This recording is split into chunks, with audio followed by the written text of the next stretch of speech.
All right. Hello, everybody, and welcome to the second episode of Outlawed Thoughts. My name is Leighton Radner, and I am joined with my guest, Justin Campbell. How is it going? And we're going to go over some random stories and news reports as usual, starting with something that I cleverly have deemed the A1 variant that I dropped into a few different Discord chats to get people's opinion on. This was kind of funny, in my opinion. The, as we've moved forward with a bunch of the COVID restrictions and random stuff, one of the things that have come out of that are these random variants, and the cause of those variants have been kind of up in the air. A lot of people have opinions on that, but we can't really say any of that crap on YouTube, at least not too much of it. But with that has come headlines, and that's what people have been, liking to use to kind of manipulate people these days. Um, that has happened um, with this in particular, which is one moment. I'm just getting my screen share here. Um, If you're only two episodes in, you can technically say it, and they'll just hit you with a warning for the first one. It's when you get into that second, third, and fourth one oh well, that's then when yeah, that's that's when it fine. starts getting dangerous. So if that is the case, then it would appear that these variants are caused most likely by some of the vaccine tactics that have been taken, specifically vaccinating as quickly as they did. And with that, I'm not sure if this is displaying correctly. Um, let me. Oh, Okay, it there was we right go. before. We are. Okay. So this is what to know about BA.2, the newest COVID Omicron variant. It's called the stealth variant because there's nothing particularly stealthy about it. Researchers are working to parse whether it's a new threat. Um, so what? And I'm really not interested in reading through much of this article, frankly, because I went ahead and pre-screened this because I sent it out to a few people, and what I just find amusing about it specifically is the headline, because much like most of what has been done with these variants, what this is summed up to be, and what it is a spin-off or possible spin-off variant of the variant that already exists, which is Omicron, which basically means absolutely nothing. It means that it doesn't change. There isn't a drastic change in any of the symptoms that they're seeing. Um, there is nothing different, except that they've created a new name.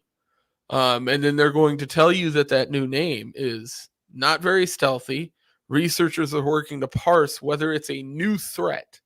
And that is the media, especially the left wing media's new favorite term over mid 2021 and on is new threat. They want to move people through all these different threats to try to keep them strung together, right? Um, and I guess what is your opinion on a R2D2 variant or A1 steak sauce variant? Oh, so what? Like, kind of what you're seeing with this is something that we were seeing, which everybody's memory is about 3 weeks, and that's it. Uh, at the beginning of COVID, with the original COVID, there were a number of variants that were hitting, pre Delta. There were a number of variants as early as like July and August of 2020 that Right. they were seeing through Europe and other places in Southeast Asia and stuff like that were moving through. But they were, at the time, they were hesitant to actually label them and give them different characterizations and really push the new variant language with them, because there wasn't a significant enough difference from alpha to beta and gamma that that they would be able to classify them as something distinctively different. Like, it didn't come until Delta.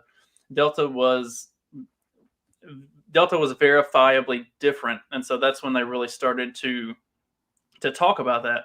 But now, because Delta has waned and Omicron is obviously not the world ender that they were pretending it was going to be, like when it first started, They when wanted Omicron it to first be. started, right, right. When Omicron first started to hit South Africa, they were pretending like this thing was so virulent and that it was just going to be the end of the world, and then that fizzled really quickly as cases spiked and death rates plunged at the same time. And so, Right. and then it did the same. It burned itself through South Africa quickly, and then it's done the same in England and is doing the same across Europe.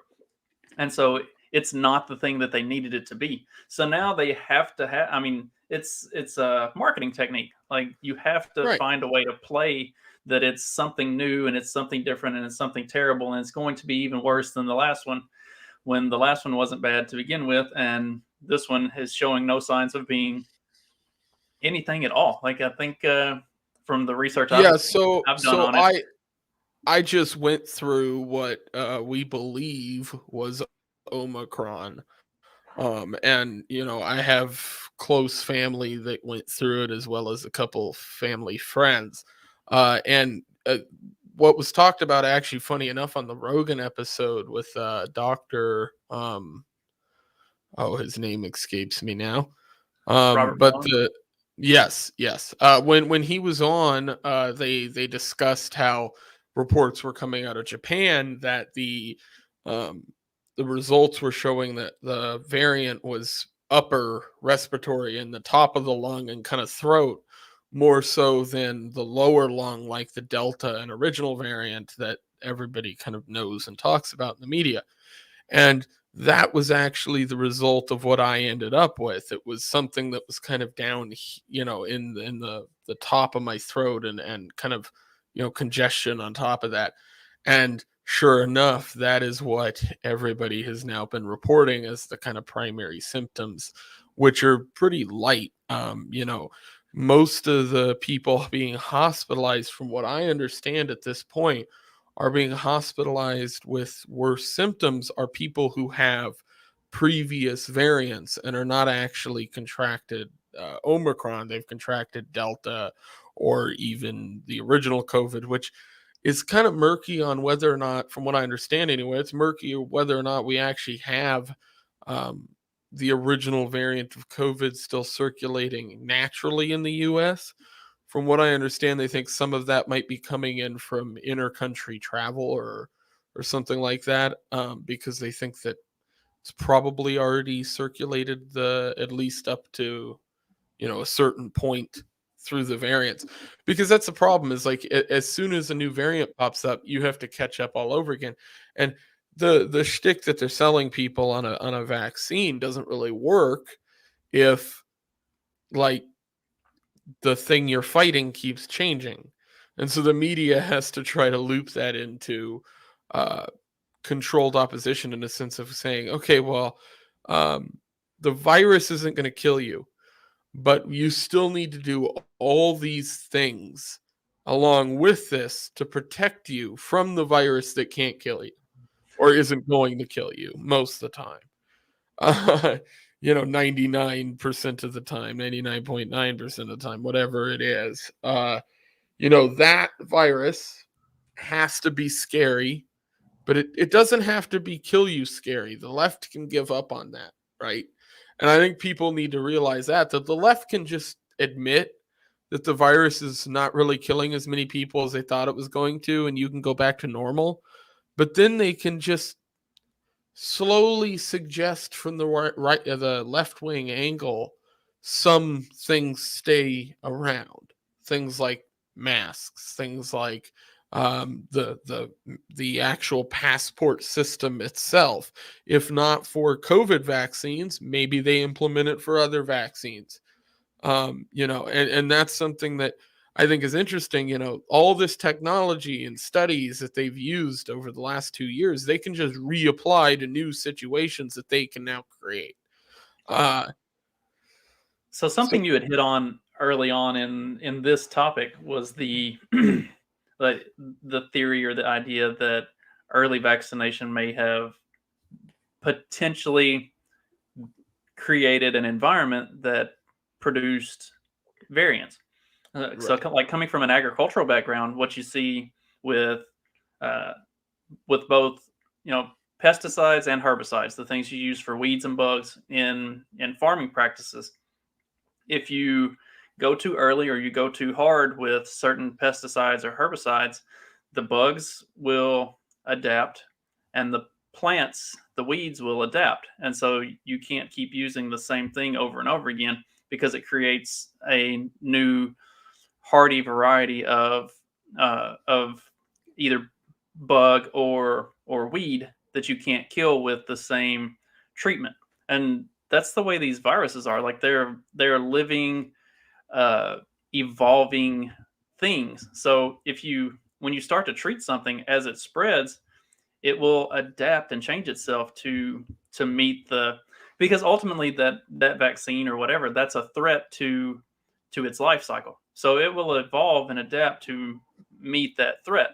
And so pushing this same vaccine consistently, because even with the flu vaccine, we know that prior to COVID, the flu vaccine had 45 to 48% of Americans would actually get a flu vaccine. And the flu vaccines were projected to be 40 to 60% effective against the flu year to year because they're based off of old strains and a kind of a formulation of what they think will be the most prominent strain that comes through this year. So if you think about these vaccines in the same manner that you think about the flu vaccines and in the same manner that you think about the adaptability of a living creature, uh, obviously if they've continued for 2 years or not 2 years now, but going on a year and 4 months or something, pushing the exact same vaccine with no change, no alteration to the formula, like just common sense for anybody who understands how nature works, the virus is going to adapt and change, and you're going to start seeing a number of variants that evade the vaccine and that prey on those who have both natural immunity and vaccinated immunity. Like that's the way these things work. It's basic science, but like for all the trust the science people, they sure do spend a lot of time ignoring the actual science of how the world tends to function. Right. And yeah, I guess the left has been, uh, frankly, the worst on this. As far as any group that I've seen in recent history, as far as obviously in my lifetime of just misinformation in all of the wrong ways. Right? The misinformation that the left puts out is misinformation that's believable, because it's easy for these people to absorb. And so they take all that information in, and if they don't care whether the information's right, they just care that it fits whatever the worldview of their political side is, which happens to be that persuasion. And you know what? I think the most comparable measure we have at this point for the lockdowns, the culture that it created, is the kind of woke culture that came right before it. Um, which is this kind of everybody likes to use this term Marxist, but it is kind of framed similarly in the way that they've kind of advanced it through the ranks. They used things like the protest movements that were going on even in 2016, companies and the, woke production companies and these different, money entities behind a lot of this stuff, use that to their advantage. I mean, they made billions of dollars off of those protests or riots and destruction and property burning. They were there collecting checks the entire time. And in 5, 10 years, they're going to collect a bunch more because whether people like it or not, Hollywood will end up making a bunch of movies about those protests in 2016, 2020, and all of it. You think January 6th is going to get milked. Imagine how much they are going to milk out of those protests when it's been just long enough that they feel all right about showing a bunch of brave leftists standing up to the big bad people in the town of Seattle and putting up a fucking commune in the middle of the bitch. A murder commune, which is normally all of them, but Yeah. it really it amazes me that the left has been tricked as long as it has. But I will say that there is a lot of people waking up that we've seen recently. Most recently there was a Barry Weiss on Mar, where she basically just laid it out and said, like, this stuff is bogus. And she was somebody previously who was super into the whole, shtick.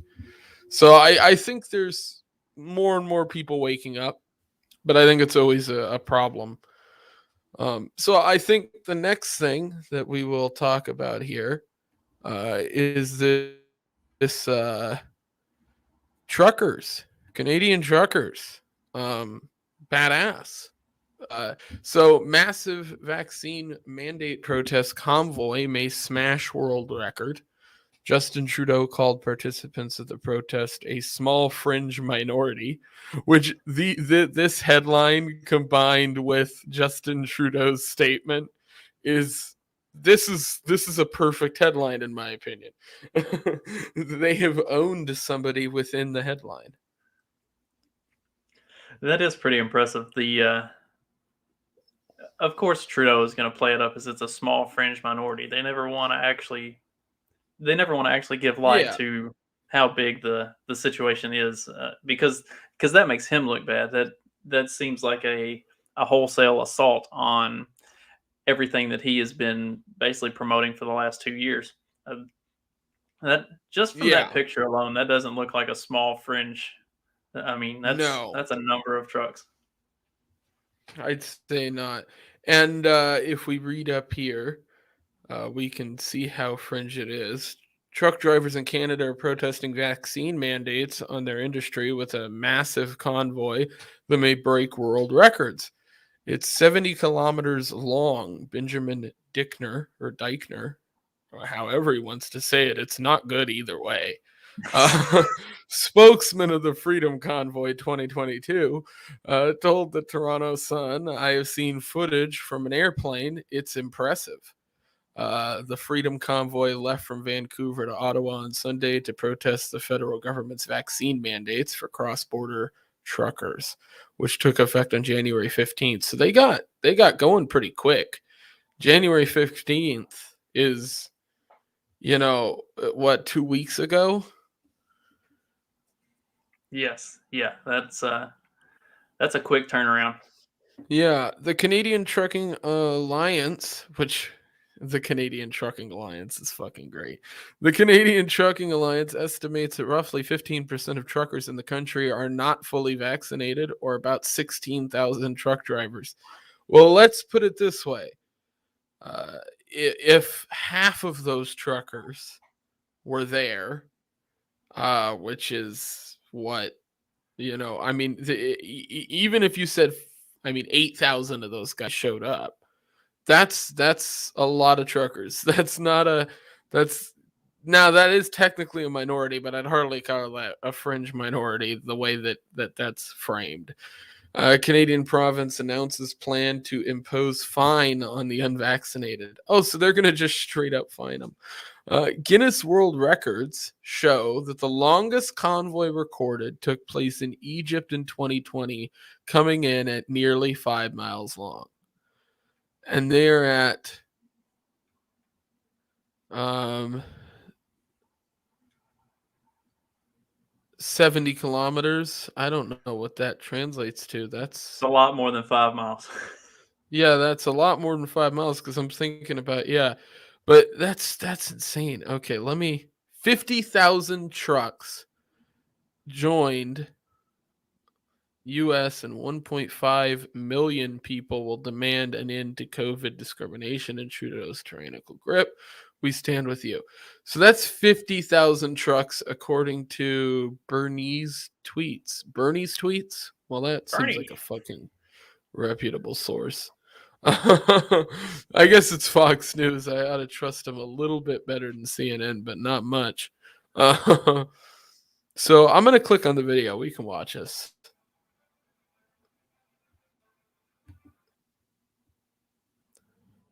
So, yeah, that's trucks. I thought that would be way faster than that. This is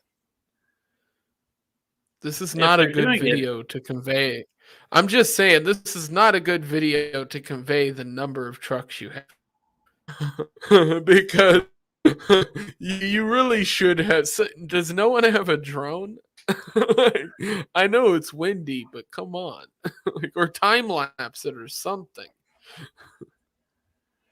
yeah, they really should have. They really could have done a better job of presenting that. All right, so we're gonna It derail just really isn't great. we're gonna derail for just a quick second because you and I both do some production work and clips and stuff like that. Does Fox News not just absolutely infuriate you with the complete shoddiness of their clips and some of their work on stuff like So this? I guarantee you, I there could are have found two something better for this things. article than this. There are two things in particular. One is this right here. So what I commented on it first was looks like a reputable fucking source. They do this all the time where instead of just putting a video, so here's what I like media companies to do. I don't want a YouTube video either or Twitter video or any of this. What I want is a Google video that you have hyperlinked the default Google one because it's basic and it plays within it and it's easy to pause and it's simple. Uh, they like to input social media posts because they think it's trendy. And instead, what you end up with is some random fucking soccer mom that may or may not be real who runs this fucking Twitter account who has this video that they've probably paid, by the way, to put this woman's tweet on there. That is possible. Um, and at the same time, you get this shitty thing with horrible music behind it that makes no sense. This should be a still frame time lapse over like a couple hours with a little timer so you get an idea of how much is there with some, basic music or commentary about it in the background. There doesn't need to be this. And you are right. Fox is they don't do as bad with the pop-up ads anymore because I think they learned to stop that shit. But they make up for the pain that you have to forgo with every clip that they have on here because they're all like this. There really isn't anything else.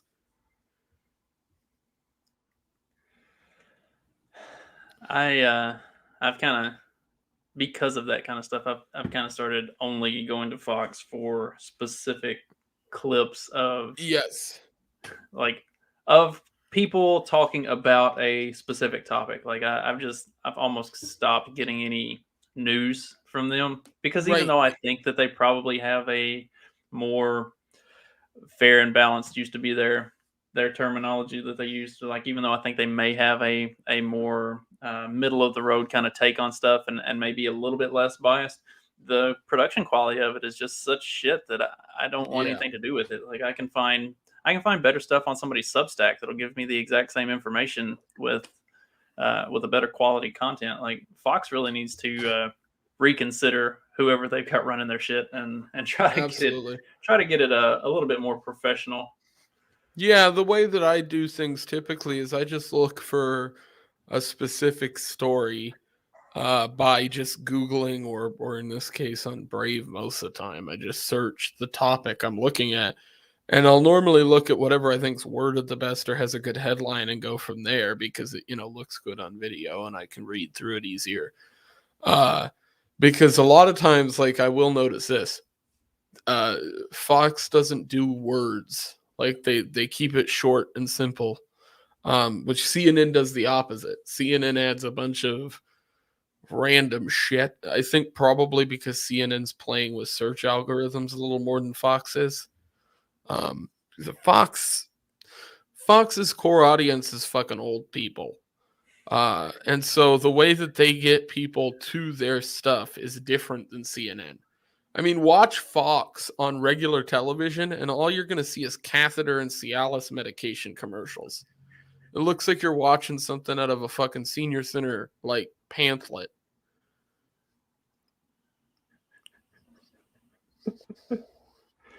That's hilarious. One of the things adding on to the trucker thing, this is Fox Business. I'd like to add something. Fox Business looks better than normal Fox. There's a couple differences on their like pages that I've noticed. Um, there's like stuff at the bottom, and you can like move the page around differently. It's weird. Um, Elon Musk offers support to Canadian truckers amid COVID vaccine mandate. Musk said he and his sons are vaccinated, but he opposes mandates. And this is a few things I want to say about this off the bat. The first is Elon Musk is a guy who has been villainized by every fucking media source here from the South at some points, including Fox News, about the fact that big bad Elon Musk is going to come in and rub his musty balls over the trucking industry and take over the market. And there's some validity to some of it, and there's not to a lot of other stuff. I believe in a free market. If Elon Musk can take over the trucking industry, then the trucking industry needs to get their shit together. That's my position on that. And that's if he's doing it without government, government involvement. A lot of people give Elon Musk shit because, oh God, 1 second.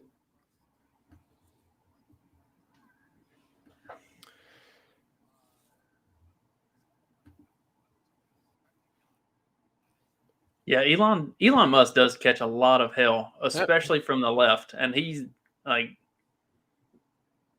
for a long time. I mean, I don't think I would consider him particularly conservative or right leaning or anything like that. Like he's a businessman.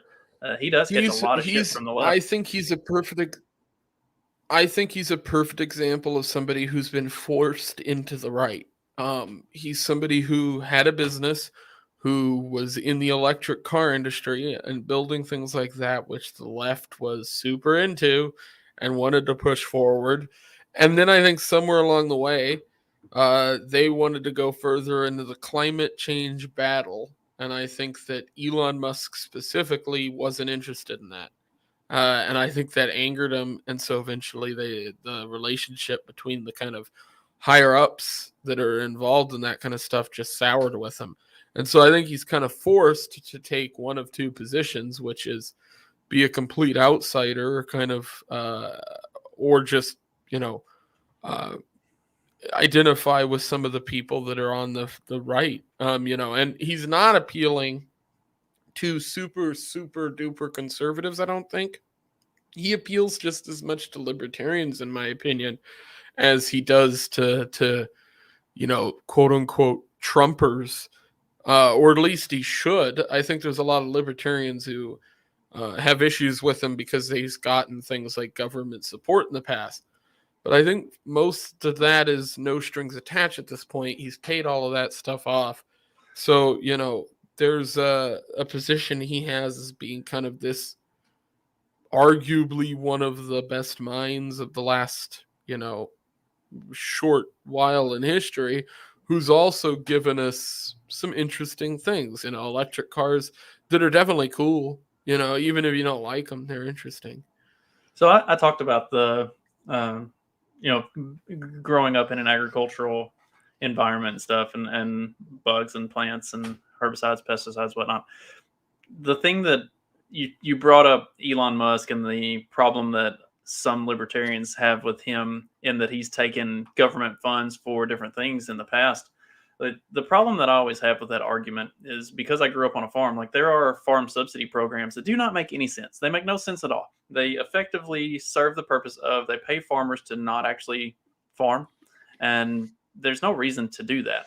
But it's a government program. And like you're a stupid business person if you don't take free money and then utilize that money to improve your business and do other things. So I always kind of like whenever people talk about Jeff Bezos or Elon Musk or any of these other like big, multi-billionaires that have taken government money and used it to do whatever, like, okay, if that's the way that the game is set up and you are playing within the rules of the game, um, like if you Yeah. are, you can be principled to the point that you put yourself out of business. Like if the game is set up that way, then play the fucking game and make money however money is available to be made. Like don't shoot yourself in the foot and put yourself behind everybody else in the business because of your, you have uh some moral righteousness to say no to free money that the government's giving out, money that you can use to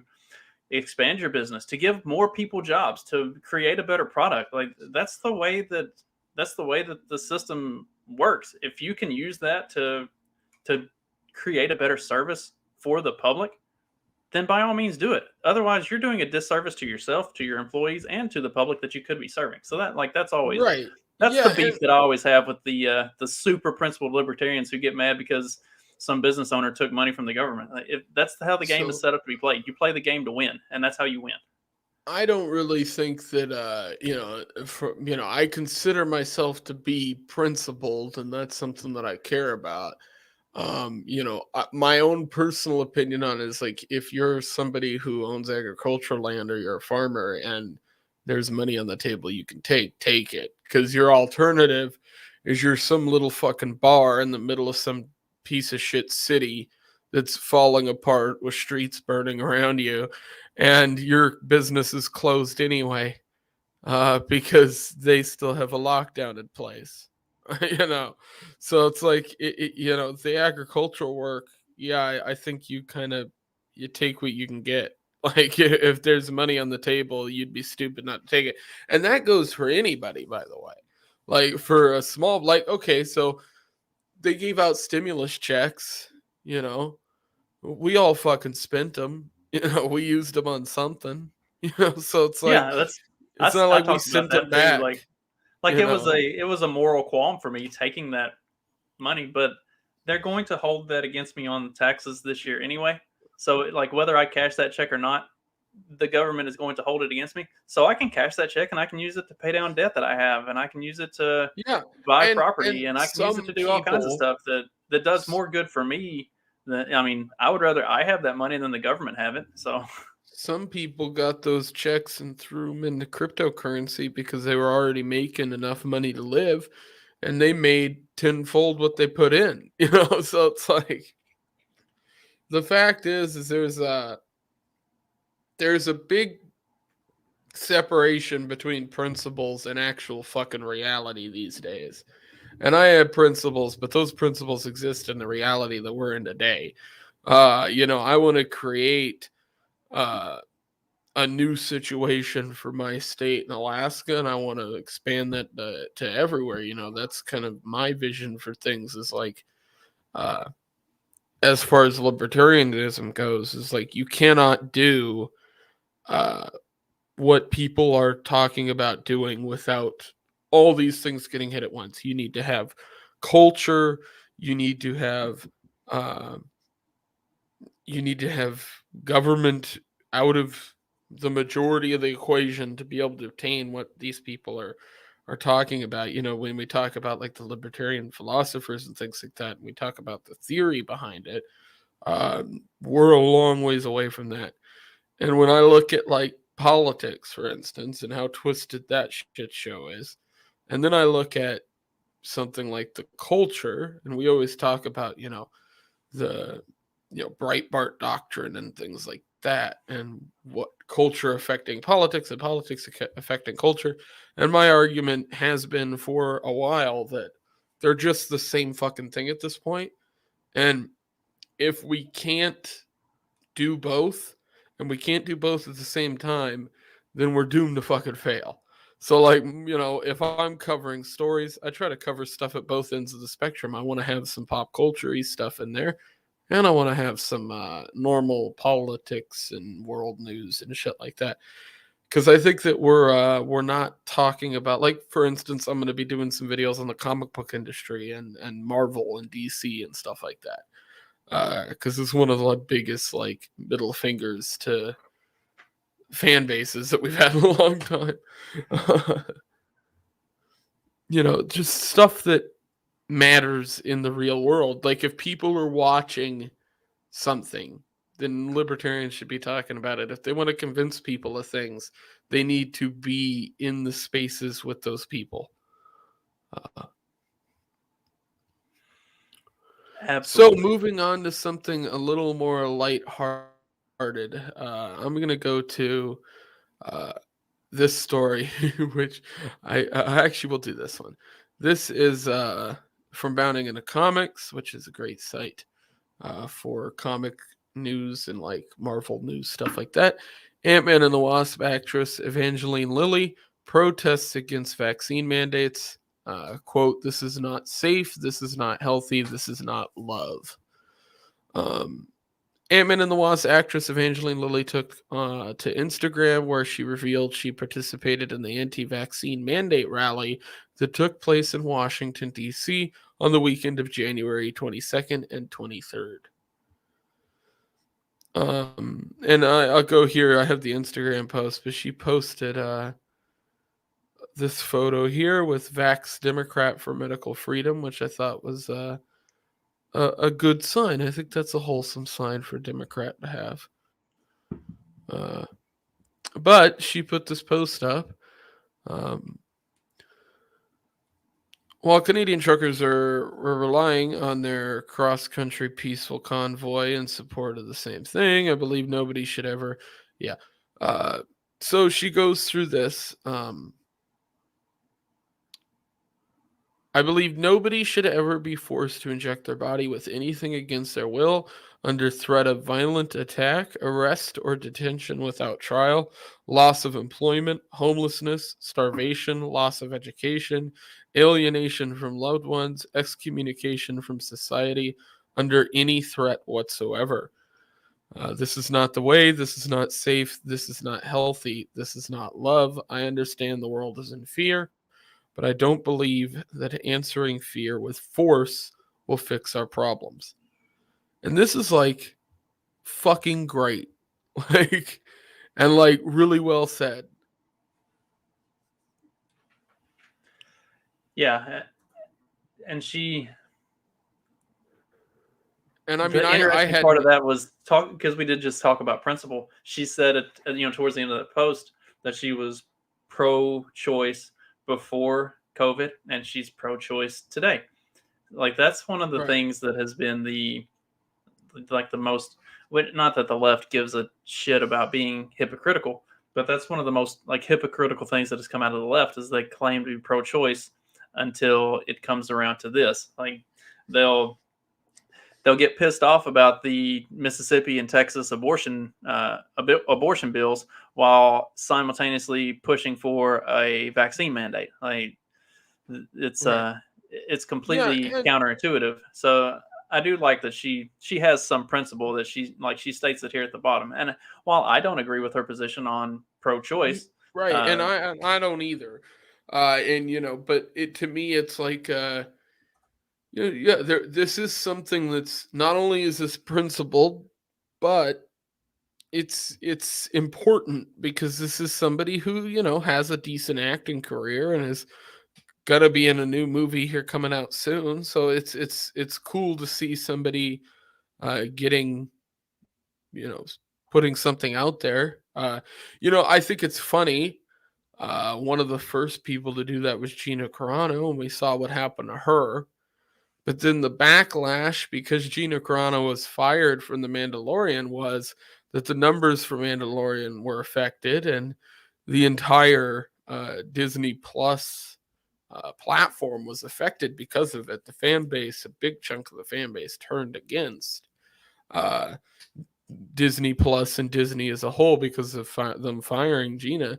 And when they did that, uh, I think they learned their lesson, which is when stuff like this happens, when an actress or actor comes out and says something like this, they just stay silent. And because they know the media isn't going to talk about it, right? So did you see like with talking about Gina Carano and Disney, and then Evangeline Lilly, who is part of the Marvel cinematic universe? There was also Letitia Wright, who plays Shuri, which was the Black Yes. Panther's sister. She caught a lot of backlash because she had also been promoting.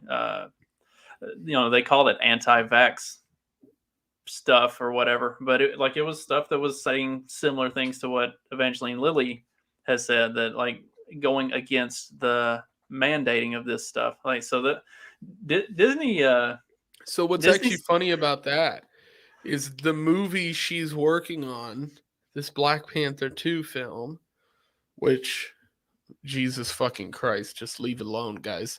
That movie is actually was delayed in filming because of the supposed ankle injury she had, or some kind of injury she had. But the rumor, or the quote unquote conspiracy, was that there was no injury, that they had a bunch of issues because of the vaccine stuff, and so they actually delayed the film because of it.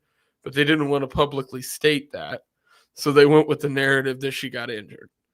Uh, I don't have confirmation of that, but that was kind of the what I have heard said.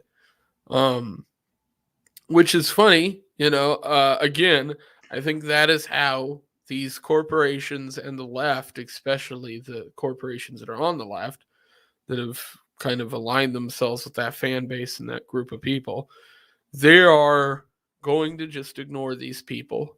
They're going to act like they don't exist because they know the mainstream media will never pick these stories up. That's why I always think like Bounding into Comics is someplace I always check, and I always find some stories that I think are worth reading on here. Um, So talking about Letitia Wright and the pretending that she had an injury and stuff like that. So I'm a little bit more in the sports, and I wish I had looked at it more closely. But there was back a while ago, and I can't remember if it was an NBA player or an NFL player, but they were playing it up that they were injured. Oh, it was Antonio Brown. They were playing it I off like he remember was this. injured, Yeah. and then it was under when it was all the stuff around his vaccination status, and then which ultimately they ended up letting him go. And who knows that. Uh, there are rumors that he's going to be like headlining this new spring football league that's going to be uh, supposedly going to be legitimately a NFL style competition league that Yeah, will run in that the is spring. something Like, that needs to happen because I'm a Green Bay Packers fan, and funny enough, the Packers have been somewhat all right in recent time on some stuff, or at least a lot of the teammates on there. But the whole situation with the NFL and all the sports stuff in general, like there needs to be some competition there. So if somebody creates like a legitimate NFL a similar experience, especially if it implements betting and stuff like that, and there's a betting scene around it, that would be so fucking cool. yeah, that's I'd even oh, be and good at this point. I'd even be cool if it'd be cool if somebody just started doing some games with older players that are just based like any of the guys that still want to beat up on themselves, like because I'm just a 6 team throwback league, like guys who are exactly, retired but still have some juice left in them and want to get out and play and just knock each other dude, around. Like, that would and be so people would. much fun. They could do that as a subscription only type thing, and people would subscribe for no more than the nostalgia of watching these guys like go at it again, just to see them do it. Dude, I'd watch Remember that. what they used to I'd be. watch that if they were all 70-year-olds. Actually, that'd be more fun than if they were. But dude, watch it. Just, I want to see somebody literally disintegrate on the fucking field. What's like old man basketball league? Like I'm not that old, but I play in a basketball league with a bunch of guys that are. Uh, we go anywhere from mid 20s up to pushing 50. And Right. like we all play for the most part, we all either played collegiately at like a small college somewhere, or we're really good high school players, and like we get together and we have games, and we actually have like, I don't want to say we have like fans, but we have family members and friends and stuff who show up and cheer for us and talk shit to us while we're playing, and like we have these good leagues that you get good engagement and people have fun with, and like an NFL style of that or an NBA style of that, like old players, I would 100%. I would 100% subscribe to an NBA Stick old schooler stick league some and watch these guys. microphones. Yeah, watch these guys Stick play 5-on-5 microphones with mics on the everywhere. sidelines, and Yeah, I want to hear all the shit talk on the sideline. I want to hear all of that. Like like give us like a fuck dude, film a fucking reality show on the side and just release it at the same time you release the games. Like have the game and then go right into a fucking documentary style reality show with all the mic'd up stuff and everything.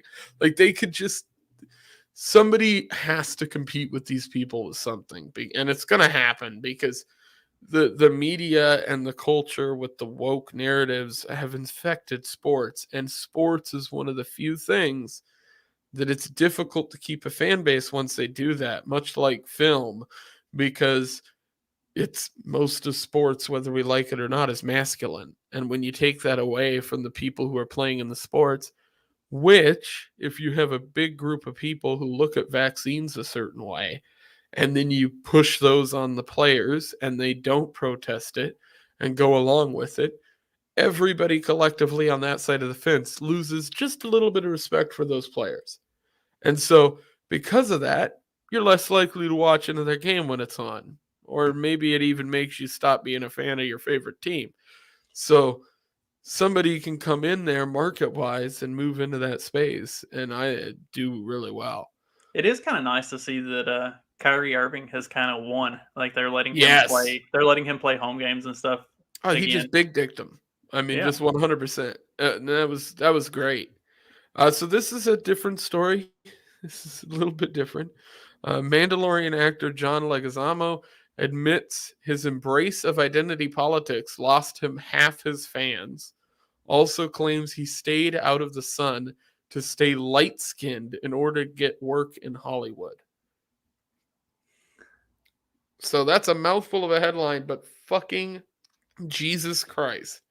There is a whole lot of cultural shit show going on in that, including I say, so with what. that, is he talking about like early on in his career, staying light skinned? Because I would assume that at this point he has enough of a name brand recognition that he See, doesn't I have to don't, continue to I, do I that. I don't, But I don't know. We're gonna read through here, and we'll read the direct quote here. But I think he's actually talking about somewhat recent. I wasn't sure, but the Mandalorian actor John Leguizamo, who played Gorgoresh, recently claimed he lost half his fans due to his embrace of identity politics. So that's current, and that he stayed out of the sun in order to stay light skinned, so he would get work in Hollywood.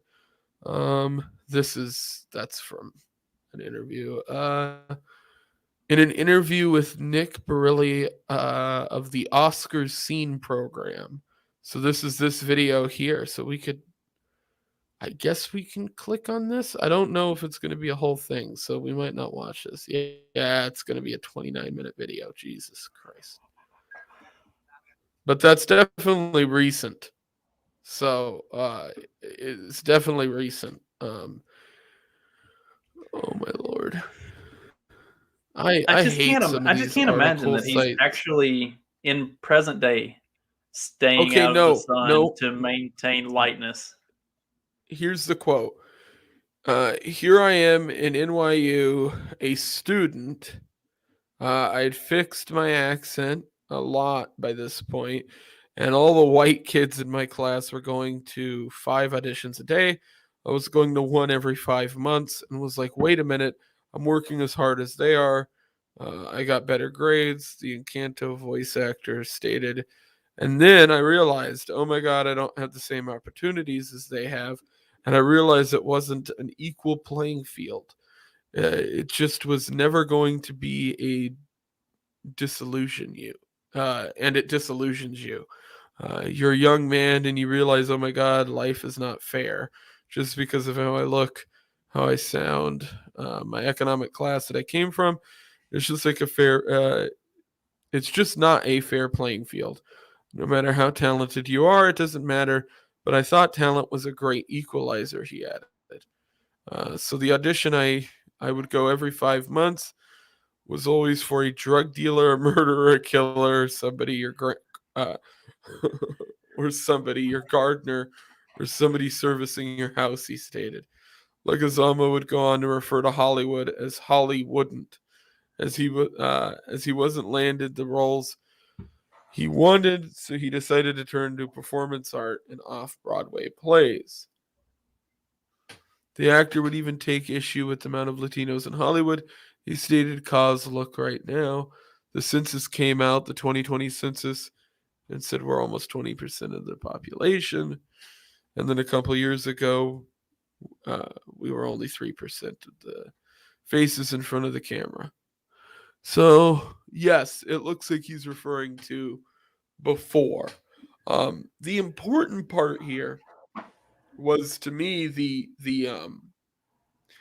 comment about him losing his fans. So he talks about this recently, around the time that he was in the Avengers movie. He began kind of making some political statements here and there, and he is on the left of things. And then when COVID, came around, he ramped up things pretty good. He got more into the kind of TDS range of things, and started going on with the COVID narrative that everybody's running with, calling out anti-maskers and things like that on Twitter. And he admits that he lost half of his fan base due to that.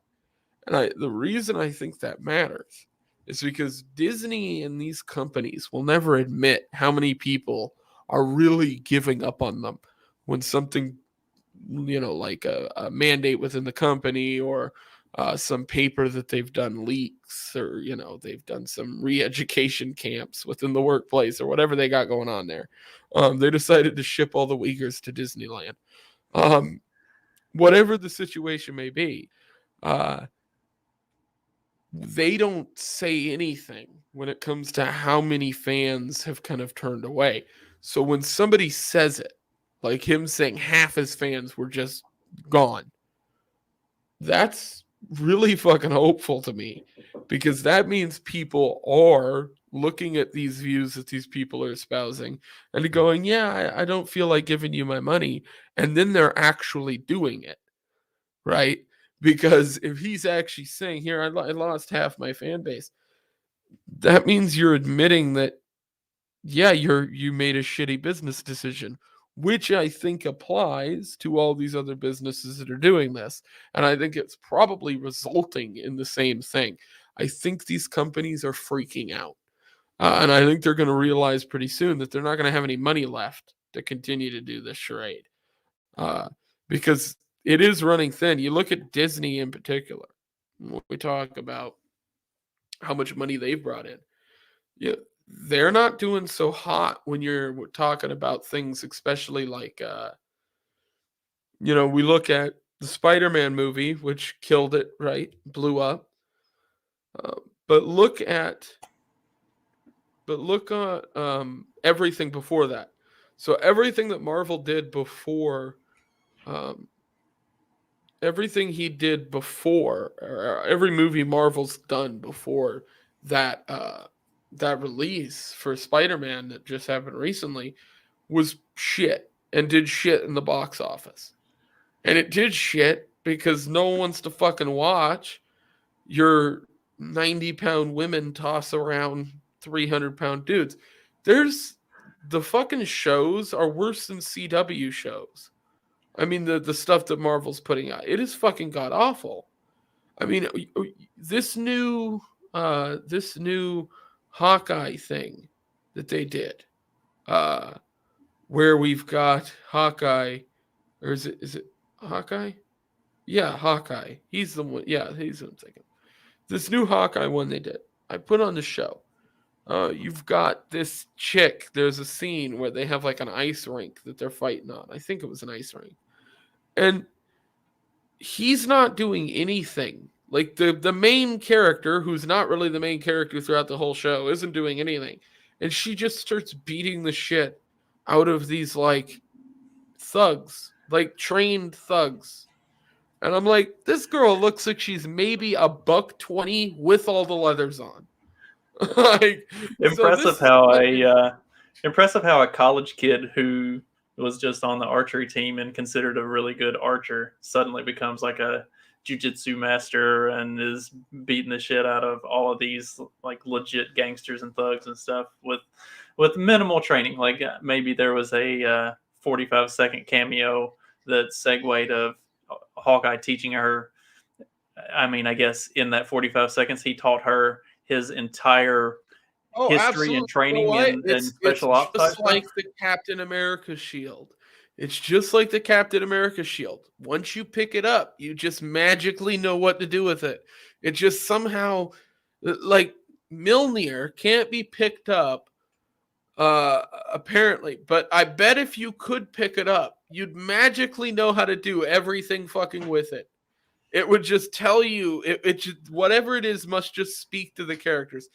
Now, see, talking about the Captain America shield, I did. Did you watch Falcon and the Winter Soldier? Yes. So I did like how, as they were transitioning Sam into the new Captain America type of a role, which is based on the comics. Like that Right. happens in the comics. I did like how they actually show Sam taking time and like throwing the shield and training with it and failing and hitting himself, Right. getting hit with it when it comes back to him and stuff like that. Do They you did a, not think but that that's another example of a do you Marvel not property think that started out doing poorly because it was kind of promoting some more woke stuff right. in that first couple episodes, and then they kind of changed directions, and it got a lot better as it went. Like The final episodes were better than the first, the second half was better than the first half. But I would say that um god damn it, that fucking cop car scene that fucking killed me.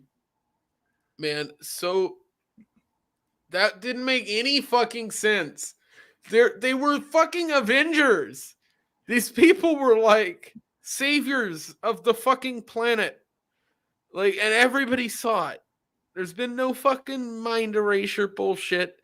Like, there's nothing happened. What the fact that there's no conceivable way that those two cops who are in the fucking state where most of that shit happened did not know who both of those motherfuckers were. And even if they didn't, do you just think that people are walking around in costumes LARPing? Like, do you think black men hop house to house robbing people wearing fucking spandex? Now, there's so much. You know what? The worst one out of all of them was fucking Loki, and it was only because it duped people into thinking it was good because of the production value, and then they fucking destroyed it. You get to watch Loki get kicked in the dick 12 times, but you can't see him do anything fucking right. Like, what the fuck are we doing? Like, these shows are supposed to be fucking fun. I'm supposed to be able to sit on my couch, click it on, and just like when I was younger and would pick up a comic book and read it, I'm supposed to see something fucking entertaining. I'll tell you what's not fucking entertaining. Watching a character that I loved in comic books and then loved in Avengers the movie, to be honest, get towards the end of Endgame and Infinity War, get turned into a complete fucking cuck who gets thrown around like he's, not a fucking god or anything. And then moving into this fucking show that bears his goddamn name, that I swear to God, the fucking blonde chick that's playing his doppelganger with a pussy is got more screen time than he does. Like, Yes, she's Loki was she's the actually main about Sylvie. character. Yes, Loki was Sylvie actually was the about one that mattered. Sylvie, and And Hawkeye was the actually about whatever her name is, Kate Bishop. and the fucking them making it about like him wanting to fuck himself and putting the fucking sexual thing in there. I'm like, Jesus fucking Christ. Like, it's degeneracy. And and then on top of it, like, and then cut to kicked in the balls 12 times over and over again by a character that to Loki, like, in comparison to everything happening there doesn't matter to him whatsoever. So it's like it just doesn't make any fucking sense other than to piss off the original fan bases, destroy what they loved, and fucking move on. And Disney is good at that. They're shit at creating good products because even the one good thing they fucking made was actually made by Sony. It's like, and Cat and for the record, Doctor fucked up wig that was in the Spider-Man movie, which I don't know if you've seen it, but he has a retarded wig in it, and it's hilarious. Uh, it looks like it was super glued on his fucking head. Um, he is not very good in the movie, and his character literally could have been replaced by anybody at that point. So it's kind of like I don't see what Marvel gets zero fucking props for that film. That was all Sony. Like, like Tobey Maguire, and you know what? Uh, Tom Holland, who I'm not a fan of as much as I am of Toby, obviously. But who is the other guy? Andrew Garfield. Yeah, Andrew Garfield to me was next to they all three acted really well in everything, but he was fucking amazing. Like that guy, and I hated his movie like with a passion. Like I didn't like his portrayal of Spider-Man necessarily. Although I did think that was partially like writing's fault because the dialogue in The those movies are trash. Yeah, for this movie, the Tom Holland portrayal of Spider-Man through the MCU has been uh, soft, and the bringing back the Tobey Maguire Spider-Man, it gave a he had like the seasoned older brother type feel of he had gone through so much, and he really kind of grounded it. And then you include Andrew Garfield's Spider-Man, who lost Gwen in the way that he did, and like he really brought like this brokenness to the character. Like they added all of the aspects of Spider-Man that this boy wonder teenage MCU Spider-Man hasn't had, and I think that really fleshed out that movie and made it, because they brought those elements of the pain and the Right. understanding and having been there, like that is what made it a good movie, was that it And was. it has all the classic tropes in a sense. It has a little bit of suspense to it. There were moments in the movie. I don't want to spoil a ton of stuff just because it is what it is. But as far as those three being in the fucking movie, everybody on their grandmother knows that at this point. The fact is like the the filmography, the way it was put together, the editing was very classic Spider-Man in the sense it reminded me of like Spider-Man 2, the Raimi Spider-Man, not the bullshit ones. And because of that, I think the pacing was, it felt like I was watching Spider-Man back then, when I was first watching it on a DVD, versus what I guess I'm used to at this point with the kind of muted pussification of Spider-Man that we ended up with Tom Holland, who basically has to have a fucking Tony Stark to do anything, which I think is fucking retarded.